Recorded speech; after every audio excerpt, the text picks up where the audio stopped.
I'm Chris. That's Pat. This is a baseball show. It was a very good weekend for me. Not a good weekend for Pat. Pat, I'm not here to pile on. I'm here for the vent session. I'm not even going to ask you how you're doing because I know how you're doing. We spoke this morning. Tough weekend for the Guardians and Guardians fans. And you want answers, which is really understandable. Going to dig into that. The Mets have been struggling like crazy, even though Juan Soto's been wildly hot. Chase Burns makes his second start today. You know who he's facing? Who do they Garrett have? Crochet. A Oh, crazy fuck, that's matchup. right. Just like the two starts he gets to start his career, Rodon and then versus Crochet, and the Reds are having a good season as well. That plus some all-star voting, a bunch of other stuff. Yeah. Pat, my brother in Christ, I do want to start with you because right now you are in purgatory. The Guardians are in purgatory. I believe they scored in one inning out of the last 36 innings. That is correct. And it's not like St. Louis is some juggernaut of a team. Yes, they do have the devil magic or whatever you want to call it. But, I mean, to open up the series against St. Louis with Sonny Gray throwing a Maddox.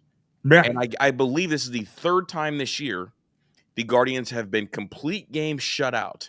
And that leads all of baseball. In fact, I think there's only been a total of 5 or 6 complete game shutouts all season. Half of them have been against the Guardians. Votes taking heat. Front office is taking heat. We have Antonetti trying to hide, I guess. Chase the lot or don't know what's going on. Before we even dig into any of that, go ahead, dog. Let us know. Help me out. Talk to me. I mean, like you said, this month of June is genuinely one of, if not the worst month I can remember as a Guardians fan, as a Cleveland fan since 2007. I think in the history of Cleveland, this is there's only been 4 months in which the team has had a worse batting average than what they did this month, which I believe they hit 206 for the month. Just a 9-16 record for the month. Absolutely atrocious. They are going to finish June only ahead of the Washington Nationals, who suffered a 12-game losing streak in terms of overall record this month. Shit has hit the fan, offensively specifically. Like you mentioned, they've been complete game shutout 3 times this year. Even the year 2021, in which they got no hit 3 times, they had 10 games that season in which they finished with a game with 3 hits or less. They've already reached that same mark this year, and it's June. It's been fucking atrocious. And I know there's a lot of people that want to put blame on the front office. People want to put blame on Stephen Vogt. People want to put blame on the players. I think it's a mixture of everything, right?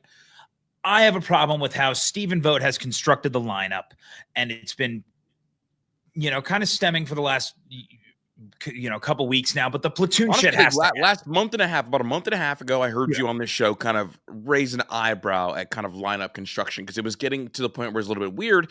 And me and Tyler talk about it all the time. We do a separate show, and he's like, "There's no way a former player is okay or is making a lineup where you trot out Dave. What did David Fry hit second over the weekend? Yeah, he hit second. He's hitting 140. I think the problem with Fry is that he experienced too much, beginner's luck last year as a first-year manager. The Tribe was a top 5 team in all of baseball against left-handed pitching. They thrived in that area last year. This year, especially, it's been even more amplified since David Fry's come back because that adds that right-handed bat to the bench against a left-handed starter. The Tribe currently, and I think it's well known now, that they have the 3rd worst record against left-handed pitching this year. This is a team that was top 5 last year. I think Stephen Vogt fell in love with the fact that he could platoon, and the Guardians have they're the number 1 team in the sport in terms of handedness advantage. MLB averages 53% with a platoon advantage, right versus left. The Indians have 76%. Everyone's fallen in love with this whole platoon thing in the Cleveland front office. And I think Vogt has fallen in love with it as well, as we've seen in the past few weeks now, refusing to give Kyle Manzardo at-bats versus left-handed pitching, refusing to give Nolan Jones at-bats versus left-handed pitching, refusing to give Daniel Schneemann at-bats versus left-handed pitching. These have been 3 of your better hitters now for the first 3 months of the season. Kyle Manzardo specifically has an 867 OPS against left-handed pitching this year. How he does not play. Now, again, the Guardians have had 36 innings, 35 of them they've been shut out in. Yeah. The one inning they weren't, Kyle Manzardo hit a home run. Nolan Jones hit a double. The guys who are left-handed bats have been contributing all season long. Were the two of the only guys to help produce in the last 4 days. The fact that Vogt followed that up then on Sunday, sitting both of them, is egregious to me. And I have some serious concerns about Stephen Vogt right now. No, it's a bad deal, and I don't know if you noticed what the Cardinals did. I mean, I just sent you a little clip about it, but they sent out a lefty to replace a lefty to go face a righty because the righty hitters are so bad they didn't care. Dude, it's like, can you blame them? Jonathan Rodriguez has been atrocious since he's been called up. Austin Hedges, I mean, fuck, we know what he is. And that's fine. Yeah, he's a walking out. I can live with Austin Hedges because he provides elite defense and he's a good leader in the clubhouse. Oh, sure, if they, would I have pinch hit for him at that point in the game yesterday? Absolutely. But again, it's fine. You want to try. I think he had a hit earlier in the game, so it's like, I kind of get it. But at the same time, or that actually might have been Saturday that he had that. I forget. He played back. I'm just saying, just think about it. Like, they sent out another lefty to go face a righty. So it's not just like the left-handed hitters are actually I think believe it was Lamole put this tweet up today. It's actually the left-handed hitters are actually doing better against lefties than the right-handed hitters. Yeah. Oh, it's 100%, dude. We've seen Jonathan Rodriguez now come up for the last, what has it been, 3 weeks? An extended Wells since got sent down. He hasn't provided any sort of offensive jolt, and he's been terrible in right field defensively. So it's like, and that's the one thing that's been overlooked in the last week and a half now. The Guardians have just committed, with Rodriguez's error in right field yesterday, 10 straight games with an error. I believe that's the longest in a long time. Longest in a long time. This is a team that's pride themselves on good defense, good base running, timely hitting, and just smart overall baseball. Guards ball. There it is. That's what guards ball is. We've forgotten how to guards ball. Is this Stephen Vogt's America, though? Like, is that what we're walking into? Because the further we get away from the Terry Francona managed team, this team looks less and less like a Terry team. Yeah, but I mean, to me, like, how do you explain the regression in defense? Is there not enough emphasis on it? Like here we go. Because I don't know what Stephen Vogt does. Like, I know a lot of front offices around baseball. It's up to them to decide the lineup. And so the manager's job is, I want good situational baseball and I want timely moves. Yeah. I just don't agree. To me, I blame Stephen Vogt for the lineup. I think he has, and enough say where it's like, you got to be able to trust your manager, and the manager has to have trust in his players. Like Manzardo and Nolan Jones, you're coming off a game in which you have extra base hits. I'm going to keep you in the lineup. I don't care that it's against a lefty. And you know what? Stephen Vogt or whoever, do your homework and see that Manzardo's been hitting left-handed pitching this year. So the fact that they've been so, and part of the reason why I'm blaming Vogt is that he comes in time and time again in these post-game press conferences saying, we're a good offensive team. Like, we're going to get it right. It's going to, like, we're going to turn the corner soon. That means he's content with putting out this same lineup day in and day out, thinking that at some point we're going to see guys start to hit and start to get hot. Meanwhile, Lane Thomas has played in 88 games now in the regular season as a Cleveland Guardian. He's hit, I think, $170 in those 88 games. This is a guy that Stephen Vogt is hanging on to, a grand slam that came at the biggest moment in the biggest game of the season at the time. And I get it. What an electric moment. Lane Thomas was ass in August and September when we traded for him. He had a good October with some big moments, but he's been ass in every month he's played in this year. I know he's been dealing with injuries, and people are quick to say that, he just hasn't been able to get up to speed yet. And that's the same thing with David Fry. We're in June. We don't have time for people to get up to speed. And you know what? David Fry has 3 minor league options. Send him down. If you want to get him up to speed there, because he's not playing the field here. He's taking away at-bats from people that can play the field, and you're not hitting. Like you said, he's hitting $140. Yeah, most contending teams, I would say someone like that would not be in their lineup. I mean, I think that right now the Central is pretty close to being over. I'm not going to say it's over yet, but it feels like it's pretty close to being over. I mean, Detroit, we're going to talk about them in a sec. Scooble has Mhm. been masterful. They are 53-32. They are now 11 and a half games up with the Guardians. Again, we're going to talk about them in a sec. And the Guardians right now, I mean, their hope is the wild card, and they're behind the Angels, and they're tied for the Rangers for that wild card spot, about 2.5 games back. Yeah. A team 2.5 games back, you cannot have a black hole hitting 140 second in your lineup. Every contending team would have sent him down by now. Yeah. And, Everybody. and again, I think it's another David Fry and Lane Thomas are two examples of guys that Had their moment. They had a moment, and now people can't let go. yeah. And shit, David Fry, let's not forget that this was a guy who really had 2 good months of baseball last Correct. year.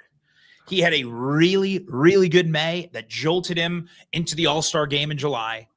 Had a good showing in the All-Star game and a base hit. Had a great end of the season, a great September into October. No, he's a guy that is definitely been bad so far. And I don't have an explanation as to why he's still getting at bats, especially at the top of the lineup. Like, if you want to get him going, cool, bottom of the lineup him, right? There's no need right now at the top of the lineup, especially like when you need offense. I think you can afford stuff like this if the rest of your offense is hitting really well. Yeah. And like David Fry's going to see a lot of fastballs because he's the one not hitting when everybody else is. But he's not. He can't hit, Pat, and he can't play the field. No, he can't. And the fact that he can't play the field is the bigger issue that I have because, again, because it clogs up the DH spot. Yeah, clogs up a DH spot. It also, like, we're a team that's kind of built on versatility, right? And have guys that can play multiple positions. That way you can get creative with getting guys at bats. When you have David Fry in there, it just creates this whole issue because he can't play the field. And the fact that he can only really hit left-handed pitching to begin with, he's never been good against righties. Mm-hmm. So when you put him in a lineup, it's creating a whole bunch of other issues. To me, if David Fry is going to be on the major league roster, it has to be solely as a late inning pinch hit option. Correct. He should not be in the starting lineup. I don't care against lefties or righties. His job right now on this team is best suited to be a pinch hitter late in games. They're bad against lefties. Manzardo needs to play every day against lefties. Tyler made this point to me. You don't have enough good hitters, period, with a payroll under $100 million, active payroll. You need to get your good hitters as many as bad as possible and platooning. It's time for platooning to end in Cleveland until you have left-handed hitters and right-handed hitters that are worthy and have earned at bats, because that's the thing that's not existing right now. Mm-hmm. DeLauder, lefty. We talked about him being potentially called up last week. You kind of said, facing a lefty. I mean, they're facing 2 lefties, so it makes sense not to pull him up. Here's DeLauder splits. I finally looked him up because I feel like we've been getting the same thing. Yeah. And DeLauder splits against lefties. He's hitting .452, an on-base percentage of .528, slugging .677, and an OPS over 1,200. For people that need to know, a minor league OPS of anything over 900 is hyper elite. He's 300 points higher than that. He needs to be in the majors today or yesterday, and needs to be playing every single day. And it seems like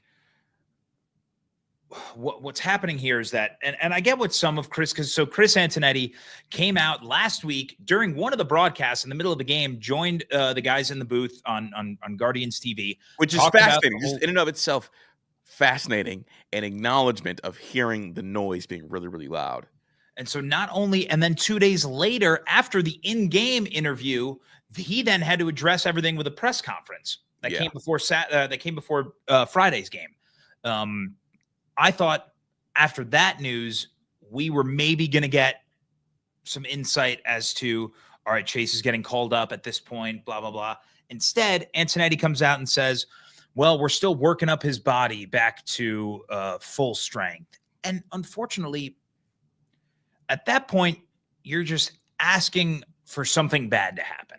You're waiting for something bad to happen to him so that you can say, oh, see, he wasn't ready. And we need, there's been a setback. He's ready to go right now. And honestly, Cleveland does a really good job keeping things airtight. It'd be hard to sit here and think and imagine that Chase DeLauder isn't extremely unhappy right now with not being pulled up, especially when he, again, mashes left-handed hitting. They can't hit lefties, and he's got to go out there and watch Jonathan Rodriguez play every single day. Yeah. And honestly, the Jonathan Rodriguez point, it's an ongoing issue within Cleveland as a whole right now.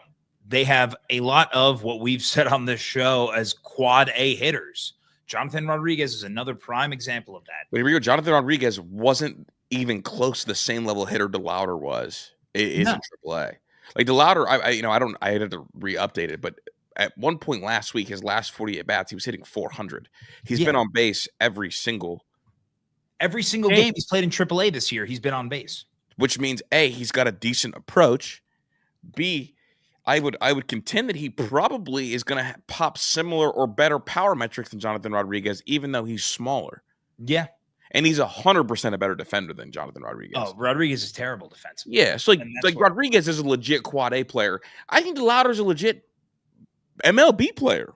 Oh, I agree. I'm just saying in terms of, because I know that people have been frustrated because how many top prospects has Cleveland churned out over the last few years that have ended up being quad A players? So the fact that we're now going through the retreads of quad A players between the Jonathan Rodriguez's and the John Kenzie Noels and the Will Brennans, like we've seen all these guys.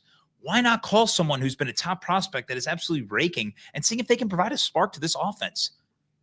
The same way Manzardo did last year, later in the season when he got recalled. I know he struggled to begin with, and I know Chase DeLauder might struggle to begin with if he gets called up tomorrow.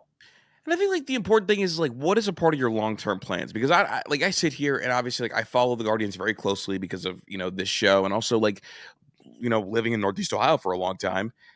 I think it's pretty easy to sit here and say Jonathan Rodriguez isn't part of the long-term plan in Cleveland. So why is he getting at bats that you would give someone who's a part of the long-term plan in Cleveland? Again, something that I wish I knew the decision-making behind, because what's happening now is that we have basically stuck ourselves in a dilemma in which we're trying to play win now ball at the beginning of the year, and the guys who we brought in to be veteran leaders and veteran presences are not working out. So now it's now we have to dump them and enter a rebuild mode. And honestly, I kind of hope that happens at this point. We saw what Detroit did last year. They, got rid of a bunch of their, veteran leadership in the clubhouse at the deadline and let their young kids play. And then what happened, Chris? They caught fire and were the hottest team in baseball entering the playoffs. And made them a dangerous team. Shit, they were one Lane Thomas grand slam away from being in the ALCS against the Yankees. And then they were able to carry that over into the next year. Because you got young guys at bats. They get at bats, high leverage at bats, tons of at bats, let them get hot. And then we're seeing it. I mean, right now, Detroit is 53-32. Best record in baseball. Exactly. They put on an absolute show on Sunday Night Baseball. Skubal up there. And it's great because when Skubal leaves the mound, you feel like they've got a pitching staff behind them, and their young bats, while they are inconsistent, they just need one or two of them to get hot at a time because the pitching's been there. And also, they're putting together really great at bats late in the games. Detroit has been fantastic, and it wasn't supposed to. Detroit was supposed to be the team that had holes everywhere. I mean, that's what I thought heading into this year. That's why I was, not high on them. I thought that their lineup had a bunch of holes. Now here we go. I was high on them, Pat. You were. I was concerned. Yeah. I thought that I think we've seen a level up from Gleyber Torres that I didn't think would be there. Yeah. As much as it pains me to admit, now I do think he is a prime candidate to regress. Javi Baez has an OPS over 800 that I didn't think was going to be the case this year. He's going to be an all-star. Riley Green, 24 years old, hitting 296 with 19 home runs and 63 RBI with an OPS of 887. He's arrived. Riley Green and Kerry Carpenter were the two bats that scared me in this heading into this season. Those were the only two, but they've put together. Torkelson's had a level up. They've had timely hitting from their young guys, McKinstry, Colt Keith at times that have just delivered. And Keith is strong as shit, dude. He's put together some pretty good at bats. I didn't think Riley Green would be this good right now. Yeah, I mean, he's I thought the strikeouts were gonna like be an issue after a full 550 slate at bat 2024. I mhm, like with the strikeout thing being there, I thought teams were gonna be able to pick him apart strikeout wise. yeah. And he's swinging and missing a ton, I but was gonna he's say, doing big damage. yeah, he's still striking out. I mean, that concern is still there, but you're right. He's doing absolutely, tremendous damage so far for them early on. And now you look at their rotations coming together nicely. Skubal has leveled up from where he was last year, which is crazy to think about. Yeah, the swing Um, and misses on the changeup from Skubal's disgusting. yeah. I mean, he's got those 3 pitches working tremendous. I mean, yesterday was, Minnesota looked completely lost up there. But it's like it 13 feels like he's strikeouts. always doing that. Like it feels like every time you turn Skubal on, it's some of that. Yeah. I think So he's got it's just like there we go. They invested in their young players, got the young players a ton of at bats, and now they're getting that back tenfold. Mm-hmm. And that's where I've reached the point of the season where I'm done watching Carlos Santana play every day. I'm done watching Lane Thomas play every day. I'm done watching David Fry really in the majors right now. I think with 3 minor league options, you have to send him down. What we need to do now is we have to prioritize getting DeLauder, getting Kafis, specifically those 2, and in some maybe in about a month, because I know he just came back to AAA, but Juan Brito. Those are the 3 guys that need to be getting at bats at the major league level soon, so that we can actually have a plan in place come this next offseason. Stop the platooning. It's over. I'm so done with it. That's it. Who do you guys have the Cubs next? You have the Cubs next. Off day today. But Cubs 3-game set in Wrigley starting tomorrow. So hey, you guys are about to be in hell, dude. Cubs, Detroit, Houston. Houston's been piping hot here lately. yeah. But here's the other. Now that is a tough 3-game stretch, but it's funny because like I'm in a group chat with all Tribe fans, and I sent the same text to you and Tyler over the weekend that I did to them, because they were like just asking for, my opinion and outlook on where to go basically from here. So I drafted this whole long text Saturday night after we lost, a game where we were up 6-1. And that's a game that the Tribe doesn't lose very, very often. A game where you're up, 5 runs. I mean, the Guardians have the best record in baseball, or one of in the last few years, when they score 4 or more. And it's like, for me, the bad news is pretty clear. We can't hit right now. Stephen Vogt's been making bad decisions, and the front office refuses to call up players. Now, it's funny because I think that those are all easy fixes in a sense, and they all kind of coincide with one another. If Stephen Vogt figures out like, oh shit, I can play my best players every day, I think that's going to help the offense, because you're going to get guys regular at bats, and they're going to be able to get hot rather than coming on and off the bench day in and day out based on who's starting. I think getting these young guys up and ready will help provide another bolt to this offense, another jolt rather. All these top prospects, I think they're going to feed off the energy. The guys like Jose Ramirez and Steven Kwan, I think, will benefit from having young, top, highly rated prospects surrounding them. And I think that'll help level them up too. And then it's like the Guardians have the 2nd easiest remaining schedule in all of baseball. So they do have a tough stretch coming up. Yeah. But with 80 games left, they have I forget what team, only one other team has an easier strength of schedule remaining. So it's like they can get hot in a span of 2 weeks and get the young guys at bats, and get the young guys. Yeah. And it's like, holy shit, we're 2.5 games out of the wild card. Like, the season's far from over, but what they need to do is they need to start planning for the future. And that doesn't mean to tank this season. It means get your young guys at bats and let it play out the way it's supposed to play out. If that means a playoff, appearance this year, great. If it doesn't, that's fine too. You're getting young guys at bats. I'm done watching Carlos Santana play every day. I love him. He's great. I think he's great for the clubhouse. Treat him the way you did Jason Giambi in 2013 and Tito's, first year as a manager in Cleveland. We had that goon squad coming off the bench of all seasoned veterans. It was Jason Giambi, Ryan Rayburn, and Mike Aviles. That's what Carlos Santana, Lane Thomas, and David Fry need to be. They should not be everyday players. They can't hit. It's that simple. Buying, buy, selling. That's the rule. Yeah, I think, honestly, they're not going to have enough time to now. But, I mean, I wish they would trade Santana now is really what it comes down to. Yeah, Santana's got to get traded. because I mean his value was at its peak maybe 3 weeks ago, but I mean you look at him now, he's hitting 232, an OPS of 685, an OPS plus under 100 again. I mean, shit, this is his second lowest OPS of his career. He had a 660 OPS in 21 with the Royals, and that's the only year in the majors he's had a negative WAR. So it's like, he's been bad. You know who else has been really bad over that same stretch, bro? I feel like we're just such twin flames. Goldschmidt's been horrible over the same stretch. yeah. He's been horrible.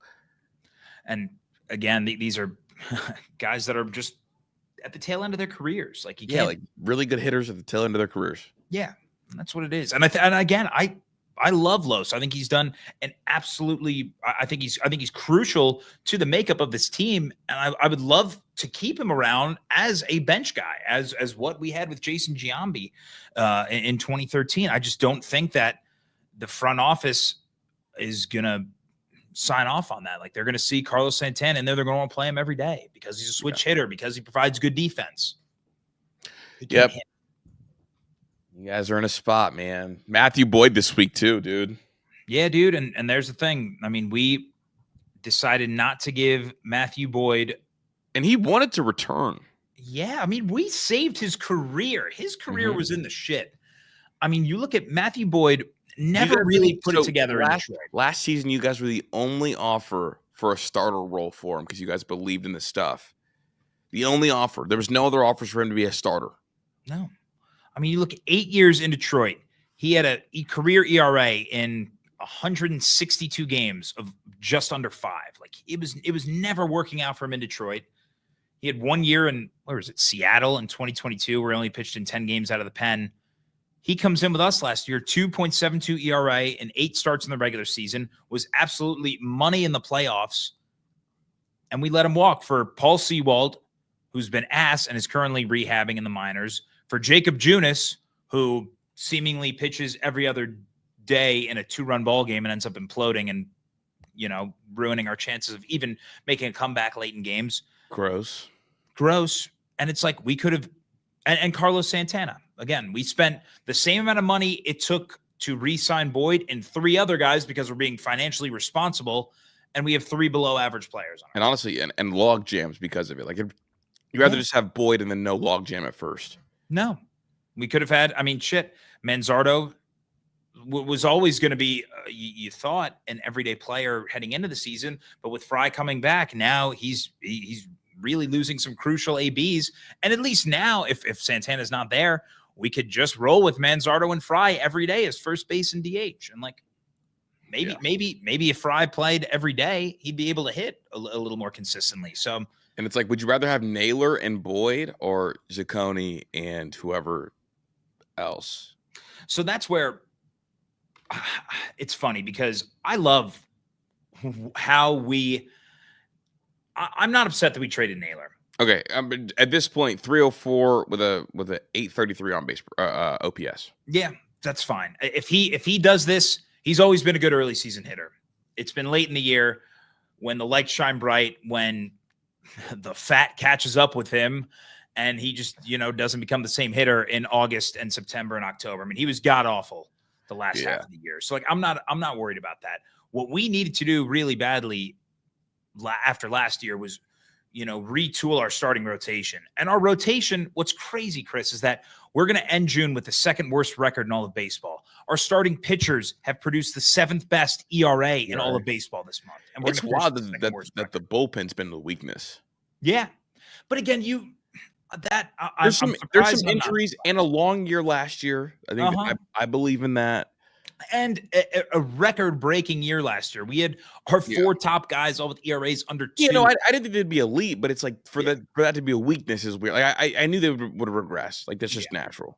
And a lot of it is that vote. And again, part of my grief with him is that it seems like every other day is turning to the likes of Jacob Junis, of Colby Allard, of fucking, it just seems like they're. But it was Paul Sewald early in the year. It's like these guys that are just coming in and doing a shitty job. Dude, fucking Forbes wrote an article about how the Cleveland Guardians miss Josh Naylor. Forbes of all. It's just a funny sidebar. Not trying to laugh at your pay, good brother. We all go through it. It's happening. It's happening. Detroit, just real quick. After Scooble's performance, should he be the favorite for the Cy Young, and can anybody challenge him for the back-to-back?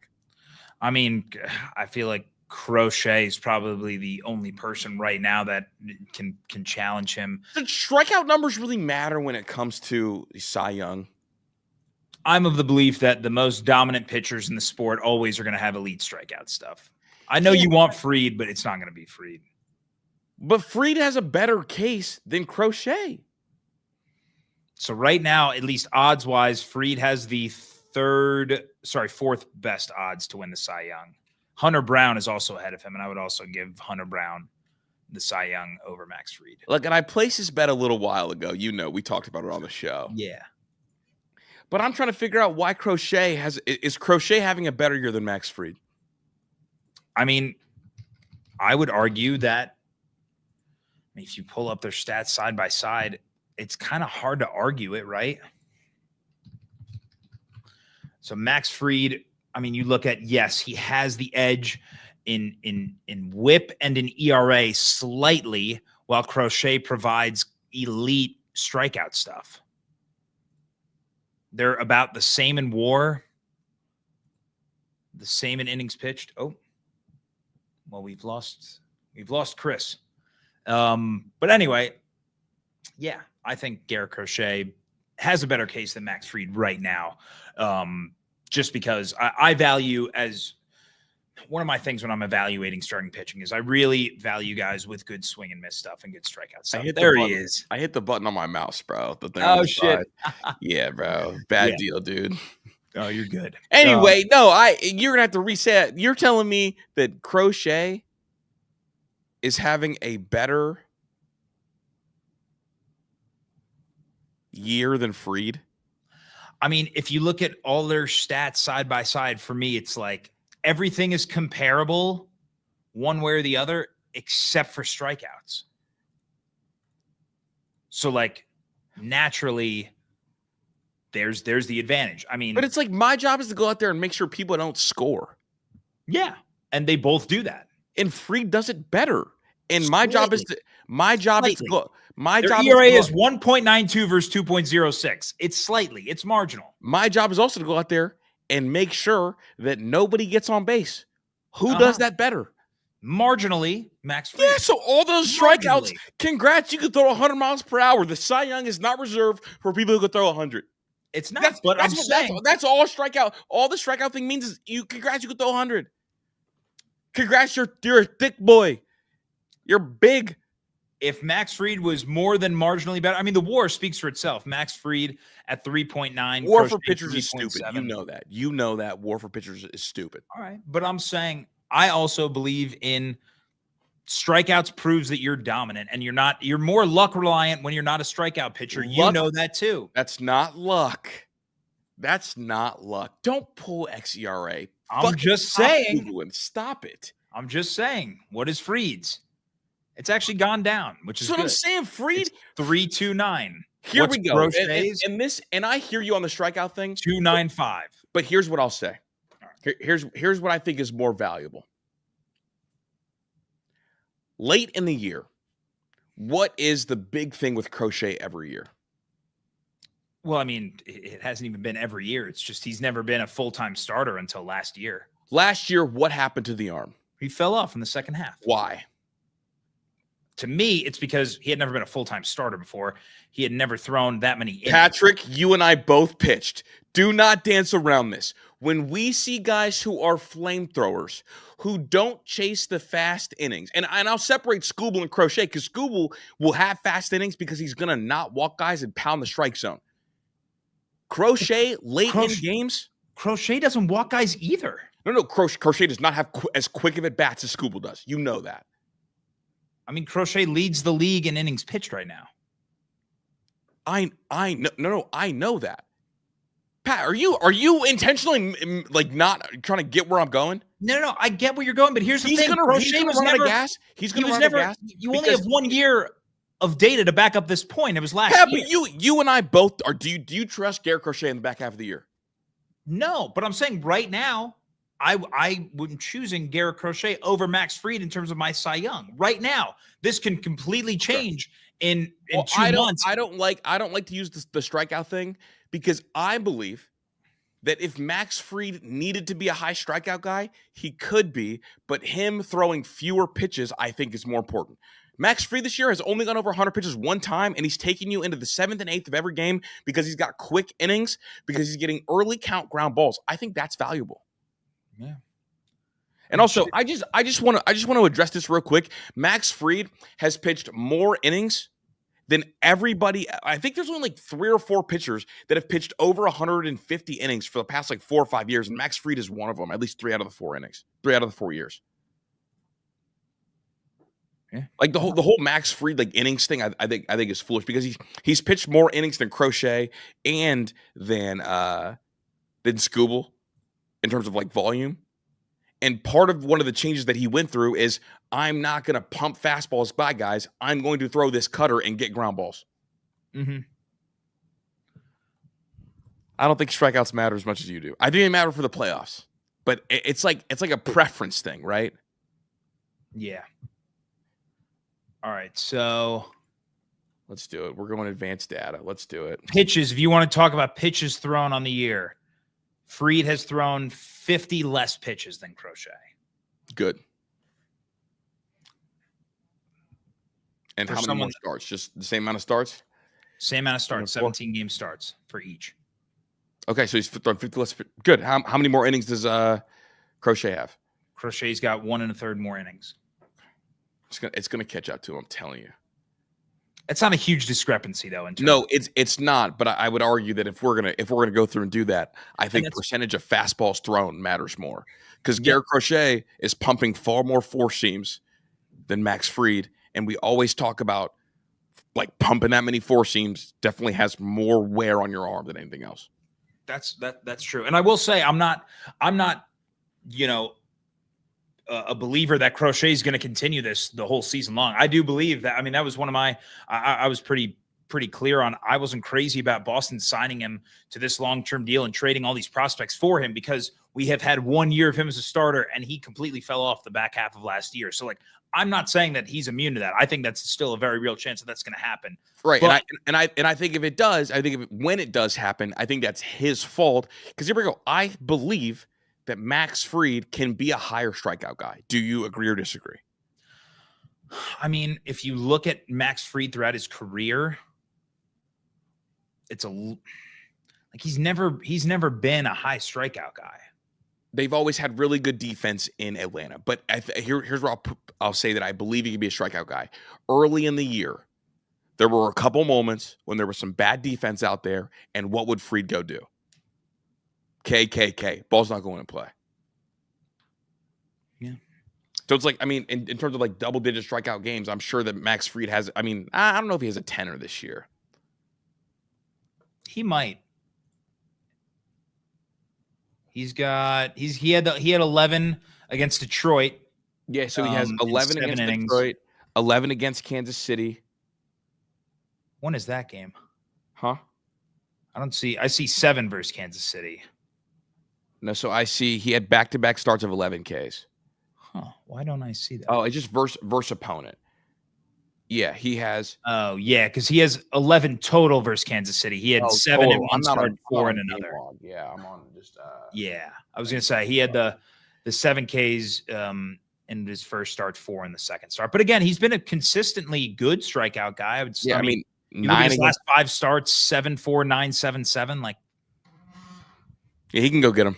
He can go get him. We do have a big matchup with Crochet today. Crochet versus Chase Burns, another high strikeout guy. Yep. Burns straight into the fire, man. And honestly, like inserting him in the middle of a playoff chase. Yeah, I mean the Reds are in the thick of it right now. I mean, they've got a better record than the Guardians were an ALCS team last year. Like they're right there. They're overachieving to me, at least. Yeah, I mean, the Reds were my pick to win the division at the beginning of this year. Just you thought they were going to be better than the Cubs? I did. Oh yeah, the Reds were my one real when we were going through division winners early on. They were kind of my dark horse division division winner pick, just because I believe in Tito. I believe in that young pitching staff.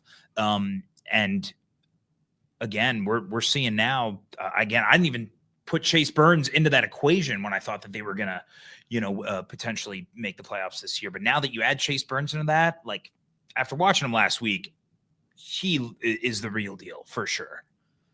No, he's legit. We'll see how it looks today. I mean, it is. I know it's. I mean, it's a Devers-less Boston, but yeah, you would like to see him work and see what he's got arsenal-wise in the third time through the lineup. Yeah, you just want to see it. I agree. And because I'm a believer that you can't live with the fastball in the big leagues like that unless you're able to paint it. And that's where I thought he did a great job of using his off-speed stuff later in the game, the second and third time through. Agree, because like I think he's probably similar arm talent in terms of velo to Jack Leiter. Yeah. But my complaint with Jack Leiter is we don't see the other stuff the second and third time through the lineup. Mm-hmm. So it's like, can Chase Burns do that? And it's a generally good lineup. Yeah. I mean, Boston is still a decent lineup, I think, even without Devers. It's decent. They're decent. They are. I mean, they're just decent. It's hard to say anything other than that. I mean, yeah. I mean, Roman Anthony's hitting second today, so we're going to see like young on young. Pause. Yep. Chase Burns versus Roman Anthony. But outside of that, it is a thinner lineup. Actually. For sure. I mean, this is disgusting.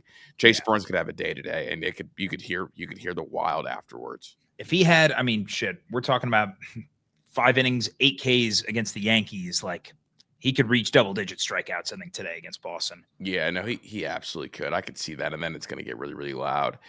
I think you're higher on him. You're higher on him than you are Miz, right? Yes, I just am not crazy about. I feel like I've seen pitchers like Miz when they're so.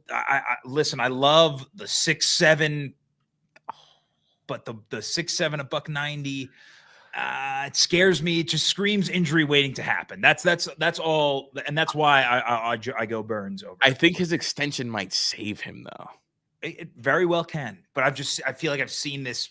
It's more so it's the lankiness to me. We don't see lanky pitchers have the longevity and kind of just careers derailed by injuries the same way that the thicker guys like the Scoobles, Strider's kind of a bad example because Strider's only thick low, bro. He's not thick high. Yeah. But no, I think that for me, I like a little bit of thickness to my pitchers. Gotcha. Chris Sale gets injured a lot, but he's still kind of a workhorse at times. I don't know, man. Was Randy Johnson thick, or were we just a tall drink of water? Yeah, I guess he's honestly probably your best, like, because he had extension and through 2 pitches. Yeah, I think he's your best bet if you want Miz to follow the trajectory of someone. It's Randy Johnson, a guy that was able to be a workhorse his whole career at that size and build, basically. Politifile, or however you say it. Why would extension save him? Higher extension puts more wear and tear on the body. I think it puts more wear and tear on your lower body, not your upper body, is my belief with the extension. And I also think he can take a lot off of his fastball with the longer extension and still have it feel like 99. Because they say at the distance that he's throwing it, the 96-mile-per-hour slider feels like 98 miles per hour because of the amount of extension. So you worry about his lower half. I think Pat's concerned about is his upper half. Yeah.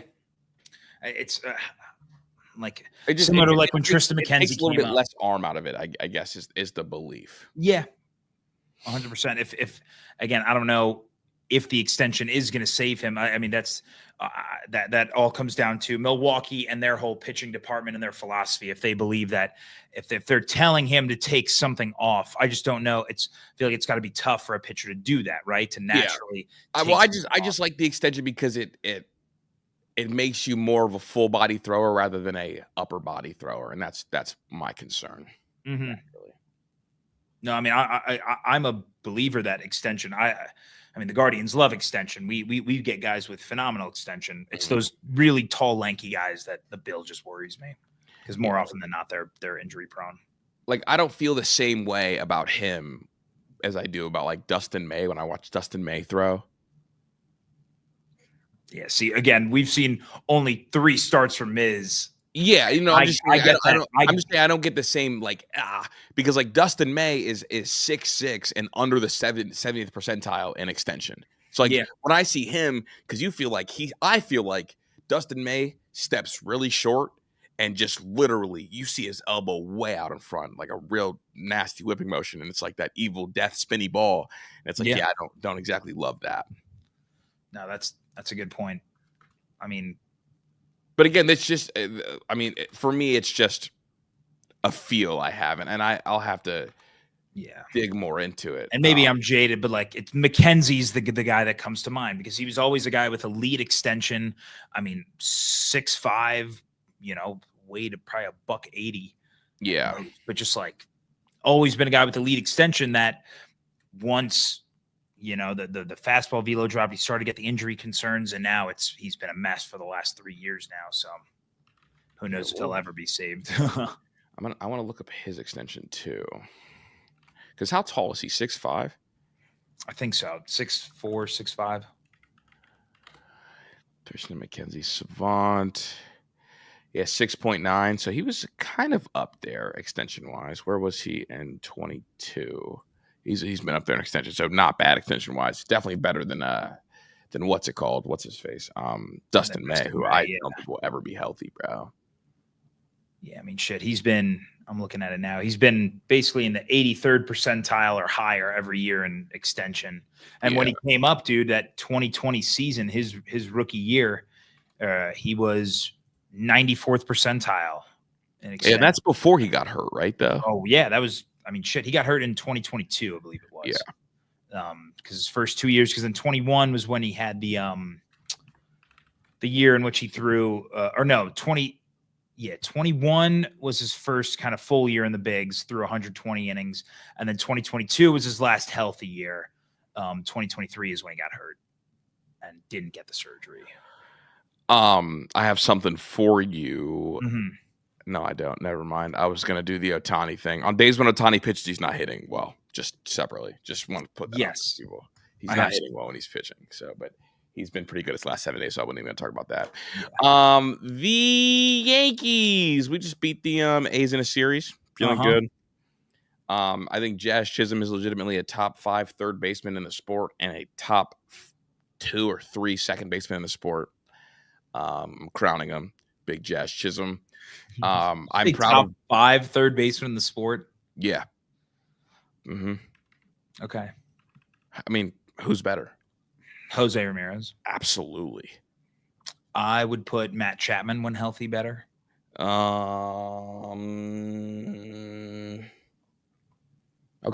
You can have that. I'm going to say Junior Camanero's better. Absolutely not. I would absolutely say that right now. This year he is. No, he isn't. Bro, come on. Yes, he is. No, he's not.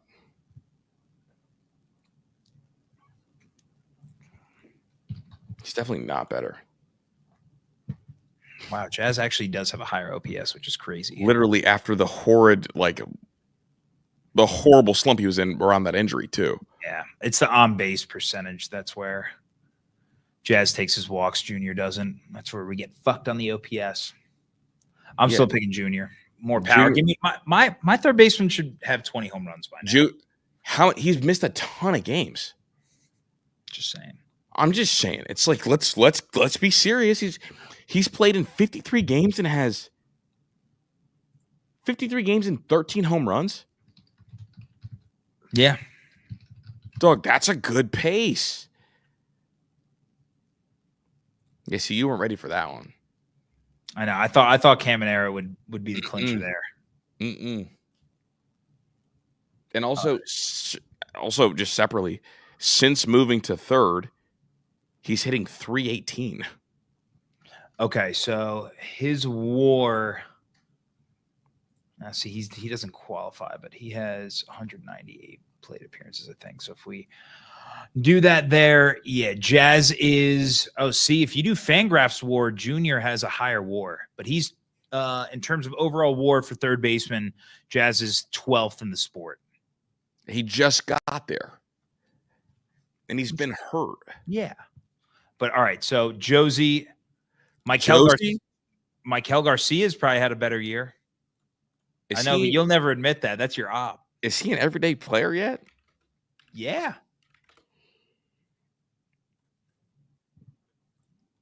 Yeah, I mean, Michael's had a good year. I'll give Michael's him that. He's had a good year.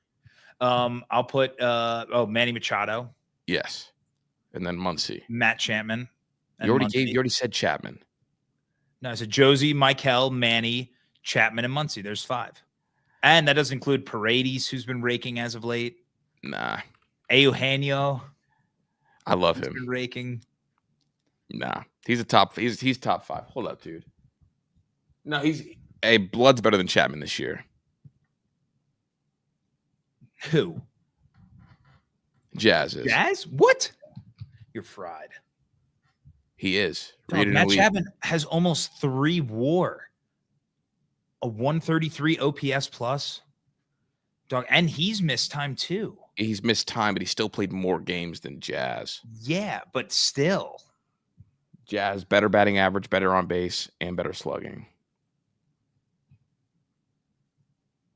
Chapman has a higher OPS plus. What about WRC plus? Because how does he have a better OPS plus? Given the 3 things I just mentioned. All right. WRC plus leaders at 3rd. Oh, that's not right.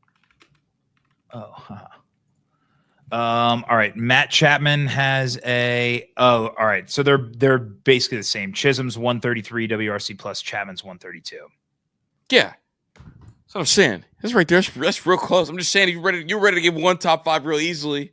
Other one's right there. He's a new third baseman. Anyway, that's just my point on Jazz. Jazz has been really, really good. Yeah. Been really, really good. But no, my Yankees are on a good spot. First place in the division, but 1.5 games. It does make me happy that I don't think Tampa Bay is going to be able to keep this up for much longer.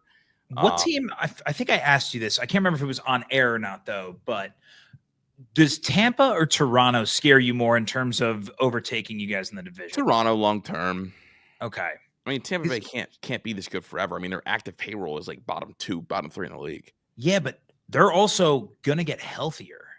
Like, they haven't reached their full potential, especially from a starting pitching perspective. Like, Shane McClanahan was arguably a top 5 pitcher in the sport pre-injury. If he comes back to that type of pitcher we saw in 2022, like their pitching scares me way more than Toronto's pitching. And I think then you go back and forth with which lineup's better. I think Toronto has a more proven lineup, but they also have some holes like Jimenez. I don't know, what they're going to do in terms of at the deadline if they move Bichette or not. And that would I guess I'm operating under the assumption they're going to move Bichette. Okay, I think they're moving Bichette. Yeah. So but no, I don't know. I guess Tampa Bay doesn't really worry me at all. They don't really scare me. We're also going to get healthier. Mm-hmm. Like every day that goes by, Luis Gil's getting healthier and healthier and healthier. Yeah. So none of them scare me. I think the only team that should worry the Yankees is the Yankees themselves. They do have a big decision coming up. They got to decide what they want to do with Paul Goldschmidt. I wouldn't mind kind of seeing a world where we only see him twice a week and get Ben Rice as many at-bats as possible. Yeah, that's what you got to do, right? Because Ben Rice is going to be a part of this thing for a long time. Yeah. And they're doing a really good job getting him at-bats. So, no, I feel good about where the Yankees are at. I feel really good. I don't know. I mean, we're going to be buyers, though. So, yeah. You guys have you guys have Toronto, right? Is that Yeah, we got today? Toronto. Yeah. Huge series. And maybe that's where my concern is. But this series is big given the timing of it because I believe we're only 2 games up of them and then 3 games up of Toronto, 1.5 games up of Tampa Bay. Tampa Bay, they have the A's. Yeah, so this could swing. This could definitely swing right now. But you got to feel good about your offense after this weekend in Oakland too. Yeah, really good. I mean, Aaron had been slumping. It was good to see him get the 2 home runs, kind of get the timing right a little bit. Thanks, Sevy, for the first one. I love former Yankees, and then it's also good to see like other guys hitting. Yep, we have a lot of we're the opposite of you guys. Like we have a lot of hitters. Yeah, and sometimes a couple hitters went cold and it kind of hurt them, but it feels like they're kind of climbing out of it. And so, I mean, right now, at least you were able to survive a slump from your captain. And, you know, in the last 2 weeks, other guys have picked him up. And Jazz, since he's been back, has been so good. Mhm. And honestly, like, I'm ready to like hit him lead off. So I don't know. I mean, I mean, I feel good. I mean, right now, I feel like the weakest part of the lineup is probably Volpe and Yeah. LeMahieu. I was And going to say your middle infield basically is the only and like two things stopping you guys. And Volpe's been better than Gunnar Henderson. So like, you know, I can say these things and complain. Obviously, I was crashing out about Volpe at the game, but Yeah. but again, we've been good enough. Yeah, that's fair. So and our pitching's been good enough too. So I'm excited to get Ryan Yarbrough back at some point. But if not, I'm just patiently waiting for Cam Schlittler, who has been so ridiculous. I did think that Stroman was going to get shelled against the A's, and I thought they were going to use that as a good opportunity to swap him for Cam and bring Cam up to get some starts. Because honestly, I think Cam Schlittler is honestly like the white Luis Heel. And how much longer till Heel comes back? He'll be back after the All-Star break. Okay, so yeah, man, if you call Cam up and let him go for the next month or so, then honestly, I wouldn't mind sending Cam and Spencer to bring me a pitcher. Okay. I mean, shit. Because I don't know where I mean, obviously, like Milwaukee's in the thick of it. Yeah. But I think, and maybe I'm totally wrong. I think that gets me Peralta. I think you're probably going to need more than that. I mean, you're talking about 2 top 100 players in Baseball America's top 100. You're talking about Spencer Jones, who has, you know, elite defense, probably second best defense in the farm, and he's been up in AAA for what, 2 games? 2 home runs. We're off and running, and then I mean, you look at Cam Schlittler, who looks to be a monster. Yeah. But again, if Milwaukee's gonna deal Freddie, they're probably gonna want MLB ready players right now. Yeah, that's Cam is, but Spencer isn't. But I just know that they're just so happy with Caleb Durbin. Yeah, sure they are. They are. What do you? I mean, Caleb Durbin is like that. He plays every day, but that doesn't mean he's like that. He's got a 1.4 WAR. Yeah, and a 687 OPS. He's a second baseman. That's like above average. He was supposed to be Steven Kwan level type of hitter. He's hitting 250. Dog, he's got a 1.4 WAR. Yeah. I'm sure Andres Jimenez probably has a 1.4 WAR. He's the best rookie second baseman. Yeah, dude. No, you that's don't not like true. Caleb Durbin? No, I don't like Caleb Durbin. Second baseman WAR. Pull him up. Filter that out. Second baseman WAR. There we go. Jesus Christ. Who's the leader? In second baseman WAR this year, we've got Ketel Marte. How much? 3.0. Okay, so go to number 10. What's funny is that Caleb Durbin doesn't even come up as a second baseman. Why? What does he come up as? I don't know. And I have it filtered. Oh, he must be playing third. I think he is playing third. Yeah. Well, this has Bryce Terang. Bryce Terang's the 5th best. Yeah, you're right. I was bugging. You know what I was thinking about? Because he was going to be our opening day second baseman. Yeah, he's playing third out there. So if we go to third base WAR, we were on the topic. Shit, is Durbin better than Jazz? No, I'm just kidding. Fried. Yeah, Durbin is 22nd in WAR amongst third basemen. Yeah, third baseman hit for more power than second baseman. Yeah. It's brutal. I like Durbin a lot, though. Good little player. Just a Volpe clone. Just a little Volpe. Mm-hmm. Little Volpe. I guess, I don't have anything left for the day, dude. I think we've kind of emptied the tank. Yeah, dude. I got my crash out of the way. You're chilling. Your team is fucking in first place. So, dude, feeling good. How's your fantasy team doing? Actually brutal. Lost 2 close matches last week. And I made some moves earlier today. I gotta touch another one of my fantasy teams here because my pitching is just mid right now. I do have Chase Burns going today, which will be nice. Yep, I got Chase Burns going today as well. Yeah. I have Shane Bieber on my IL, patiently waiting. Same with Michael King, Reed Olson, and Woodruff. Mm-hmm. Oh, I got to move. I got to swap out I had Luis Robert as my utility, but he just landed on the IL, so I need to get him out of there. And honestly, I got to take Arias out too, because I think he'll be out for at least a week. Do I add O'Neal Cruz with Arias out? Yeah, probably. I mean, Arias is going to be out. They were calling it a severe ankle sprain yesterday. There's been no word yet today. They're saying he's going to get an MRI done, but I mean, he's not going to play anytime soon. Yeah, I don't have a second baseman, dude.